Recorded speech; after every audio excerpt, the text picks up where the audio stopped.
ایک شخص نے سوال پوچھا ہے کہ میری شادی اور نکاح میری کزن کے ساتھ ہوا ہے، تو وہ مجھے شادی کے بعد نکاح کے بعد بھی شوہر یا ہسبینڈ یا کسی اور نام کے میاں جو بھی نام بولے جاتے ہیں ان کی بجائے مجھے بھائی کہہ کر پکارتی، تو کیا میرے نکاح کے اوپر تو اس کے کوئی اثرات نہیں پڑیں گے؟ تو شرعاً جواب یہ ہے کہ بھائی کا رشتہ الگ ہوتا ہے اور شوہر کا رشتہ الگ ہوتا ہے۔ اگر وہ بہن بھائی ہوتے تو ان کا نکاح کبھی نہ ہو سکتا، ان کا یا جو پوچھنے والا ان کا رشتہ آپس میں کبھی بھی طے نہ ہوتا۔ تو لہٰذا عورت کا اپنے میاں کو، اپنے ہسبینڈ کو شادی اور نکاح کے بعد بھائی کہنا یہ مکروہ ہے اور یہ غلط عادت ہے، اس کو ختم کرنا چاہیے۔ لیکن اگر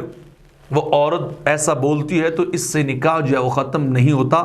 فتاوی شامی کے اندر فقط سر بین قولہ لزوجتہ یا اختیہ مکروہ،